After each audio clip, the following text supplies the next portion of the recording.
dhawaan ayaa waxaa bannaanka u soo baxay qoraal uu ku saxiixnaa qareen lagu magacaabo Jeremy Shulman oo sheegay inuu yahay qareenka Generaal Saadiq Cumar Maxamed oo loo yaqaan Saadiq John oo hadda ah taliyaha booliska gobolka Banaadir horeyna u soo noqday taliyihii ciidamada nabad sugidda gobolka Banaadir waxaana warbixin ay qortay hay'adda Monitoring Group ay ku eedeysay inuu ku lug lahaa weerarkii lagu qaaday guriga siyaasiga Cabdiraxmaan Cabdishakuur iyo eeda kale inkastoo qoraalkaasi Monitoring Group qayb ahaan uu ahaa mid qarsoodi ah oo golaha amniga uun la siiyay haddana waxaa faahfaahintiisa lagu xusay warqadda uu qoray qareenka Generaal Saadiq John warbixintii sanadkii hore bishii November soo baxday waxay ku eedeysay Generaal Saadiq eedo dhowra oo ay ka mid ahayd dilal iyo howlgallo dilal qarsoodi ah oo ka dhacay Soomaaliya eedahaasi waxaa ka mid ahaa weerarkii lagu qaaday guriga gudoomiyaha xisbiga wadajir Cabdiraxmaan Cabdishakuur oo ay ku dhinteen 5 ruux waxaana qareen Jeremy Shulman weydiiyay bal inuu noo sharxo waxyaabaha uu warqadaasi u diray Monitoring Group-ka ay ku saabsanayd. That letter was supposed to be confidential and it was responding to a confidential annex to the UN Monitoring Group's report from last November. So this letter should not be in the public domain because it relates to a very confidential matter relating to unsubstantiated and inaccurate accusations against General Saadiq. But the letter, we believe, was leaked by someone at the United Nations, possibly someone related to Mr. Bahadur or the panel of experts. We don't know. Marka hore aan caddeeyo warqadaasi waxay ahayd inay ahaato mid sir ah waxayna jawaab u ahayd lifaaq isna sir ah oo loogu jawaabayay warbixinta guddiga dabagalka qaramada midoobay oo soo baxday Novembertii hore marka warqadani ma ahayn inay bannaanka taalo waxay la xiriirtaa arrin sir ah taasoo iyaduna la xiriirta eedan sal lahayn oo aan sax ahayn oo liddi ku ah Generaal Saadiq hase yeeshee waxaan aaminsanahay in warqadda uu dusiyay qof qaramada midoobay ka tirsan laga yaabay qof xiriir la leh Mr. Bahadur amaba kooxda khubarada ma garanayo qofkaas laakiin maadaama hadda ay warqaddu bannaanka taalo iyada ayaa isku hadlaysa haddii aan soo koobo warqadda waxaa loogu talagalay in lagu diido waxa kooxda dabagalku ay ku sheegeen warbixintoodii 28 November si buuxda oo dhammaystiran aan ku cadaynay in sheegashooyinkaasi ay been yihiin sal iyo cadaymana aanay lahayn taxadarna aan laga samayn isla markaasna dhaawacaysa sumcadda iyo magaca wanaagsan ee qof hufan oo sarkaal muhiim ah ka ah dawladda Soomaaliya faahfaahin badan ayaa ku qoran warqadda laakiin muuqaalka guud waa waxaan hadda iri si aan uga hufo magaca Generaal Saadiq eedaha dhaawaca geysanaya kooxda dabagalku ayna cadayn u haynin shaqana ayna ku lahayn marka horeba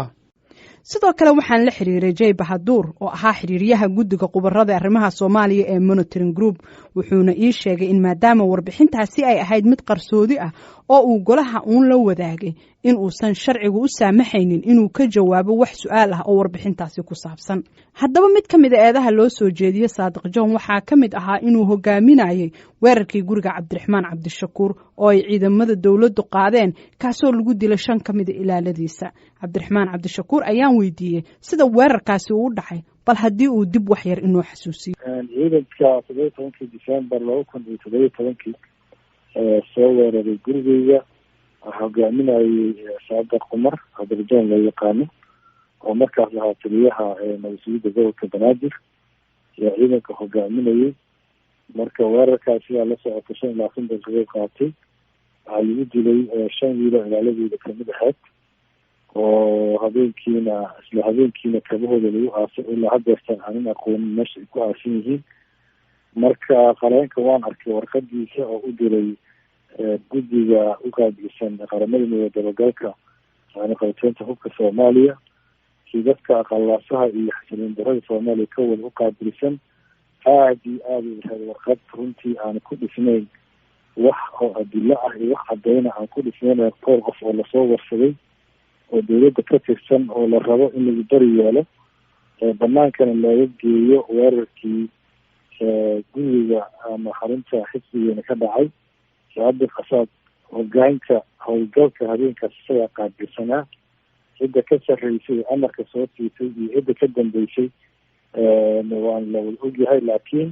aniga waxaan kugu markhaati furayaa inuu isaga yahay qofka hogaaminaya weerar qareenka Generaal Saadiq John Shulman waxa uu sheegay inuu la hadlay dad ku dhow Generaal Saadiq oo dhammaantoodna u xaqiijiyay inuusan weerarkaasi lug ku lahayn qareen shulman oo ka jawaabaya eedaha cabdiraxmaan cabdishakuur ee ku aadan in jenaraal saadiq uu hogaaminayo weerarkii lagu soo qaaday gurigiisa ayaa waxa uu yiri I don't know where he's getting that from. I certainly have sympathy for the situation and the predicament that impacted him, but it doesn't mean that he's accurate in accusing General Sadak of this. I'm sure it was a very difficult time for him and a frenetic episode. ma garanayo meesha uu ka helay beernugeel ayaan u hayaa dhibaatada uu ku jiro ee raadka ku yeelatay laakiin taas micnaheedu ma aha inuu ku saxsan yahay inuu tan ku eedeeyo General Sadak waan hubaa inuu xil adag marayay waxaana laga yaabaa in xasuustiisu aanay saxsanayn waxaan ku sheegi karaa si aan khalad lahayn in General Sadak aan wax kaalina ku lahayn dhinac kasta oo hawlgalkaas amni ah hawlgalkaas waxa amarkiisa bixinayay saraakiil jooga xafiiska xarunta dhexe ee NISA ee ma aha xafiiska gobolka Banaadir waana laba xafiis oo kala duwan General Sadak kama shaqaynayeen xafiiska xarunta dhexe ee NISA marka xitaa qayb kama ahayn xafiiska hawlgalka sameeyay gudoomiyaha xisbiga wadajir cabdiraxmaan cabdishakuur ayaase ku adkaystay in howlgalkaasi uu hogaaminayay jenaraal saadiq isla markaana uu ahaa ninka gurigiisa gudaha u soo galay ee albaabka laga furay ayna jiraan dad kale oo markhaati ah oo arkay jenaraal saadiq in howlgalkaasi uu hogaaminayay magacii soo garaacay waajiyuu weydiiyey ninka aniga ii ah waajiyaha gaarka ah ama xarajka ama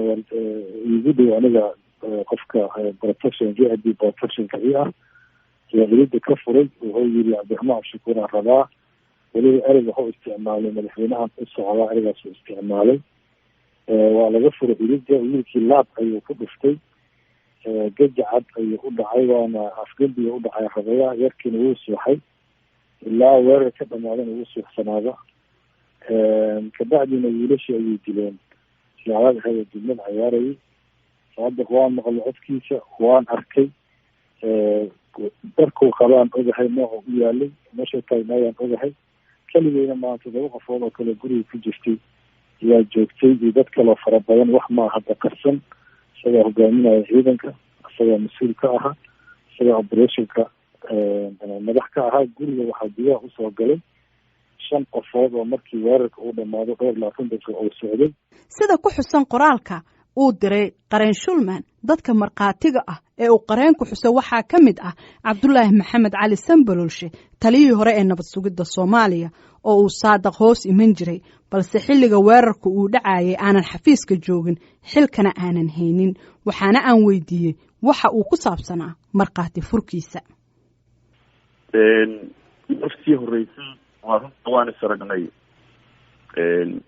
sarkaalkaas isaga ahoo abukaata u ah ama qareenka u ah saadiq su-aalaha uu weydiiyena way koobnaayeen 4 ilaa 3 ayayna ahaayeen waxayna ahaayeen kow xilligaan saadiq isbaranay muddadaan isla shaqeynaynay habdhaqankiisa shaksiga ah wixii aan ka garan karo wixii aan ka ogay aan u sheegay marka waxaan markhaatigan ka kacay waxay ahayd wixii aniga iga quseeyey intii aan wada shaqeynaynay aniga iyo saadiq wixii aniga iga dambeeyena wixii hadda uu geystay ama oo dhibaato ama aniga operationska qaarkiis wax aan ka sheegi karo runtii ma jirin intii aan ogayna waan ka sheegay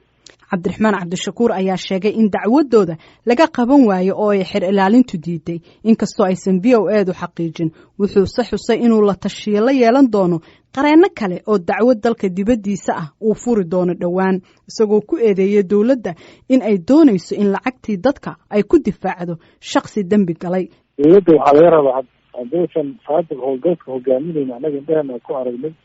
waa ninkii hoogeyna iyo xarunteena soo weeraray dowladda waxaa laga rabaa haddaysa saadiq ahayn qofka weerarka geysta inay sheegto cidda geystay weerarka kale ayaan la wadnaa qareeno howlahaas ku aadan oo ilmi muddo ah hawshaas ay noo socotay mar alaale markii talooyinkaas ay noo dhamaadaan dabcan markii aad qareen qabsanayso waxyaalo badan iyo looga baahan yahay oo u baahan in dacwadaada lagu dhaqaajiyo markay soo dhamaato ayadana hadda ilaa yidhaahdo waan la wadaagi doonaa public iyo dadka Soomaaliyeed laakiin taladeeda iyo qareeno ayaan la wadnaa hawsha taliyihii hore ee nabad sugidda cabdulaahi maxamed sanbalolshe ayaa ka warramaya aqoontiisa sida loo qorsheeyo howlgallada la midka ah kii lagu weeraray guriga cabdiraxmaan cabdishakuur iyo cidda ay ka go'do talada kama dambaysta ah horta aniga weligay goobjoog kama ahayn weerar caynkaas oo kale dhacaya dabeeciyana howlgallada sidaas oo kale tahona howlgal oo askartu ay go-aamin karto ma ahan waa howlgal si siyaasi loo go-aamin karo haddii askarigu qalad galana madaxda ayaa sixi karta oo sheegi karta in amar aan laga qabin la-aantood la fuliyey laakiin waxay la tahay weerarkaas oo kaleeto go-aanka lagu qaadanayo go-aan siyaasiya oo kasoo go-aya meesha ugu sarreysa inuu yahay Qaren Shulman ayaan weydiiyey haddii warqadii uu u diray xiriiryaha guddiga qubarada Soomaaliya ee qaramada midoobay uu ka helay wax jawaab ah. Not really. We got a letter from a legal officer at the UN essentially saying they will not reply. That Mr. Bahadur maya runtii waxaanse warqad ka helnay xafiiska dhinaca sharciga oo noo sheegay inaysan ka jawaabin arrinteenna waxaa kaloo noo sheegeen in Mr. Bahadur aysan xilligan ku habboonayn inuu ka jawaabo islamarkaasna uusan nala kulmi karin Mr. Bahadur waxa uu hogaamiyaa golaha khubarada Soomaaliya inkastoo dawladda Soomaaliya aanay aqoonsanayn wuxuuna diiday inuu wajaho oo uu ka jawaabo arrintan guud ahaan General Saadiq John ayaa sanadkan ka mid ahaa wafdigii madaxweynaha Soomaaliya ee yimid magaalada New York ee dalkan Mareykanka ee ka qayb galaya kulankii guud ee qaramada midoobay. Dhageystayaal waxaan naga xasuusinaa inaanu isku daynay in aynu la xiriirno General Saadiq si uu uga jawaabo eedahan waxaana dhinaciisa wakiil ka ahaa oo u hadlayay qareenkiisa Jeremy Shulman. Inta ayaanu ku soo gabagabaynaynaa barnaamijkii bandhiga VOA inta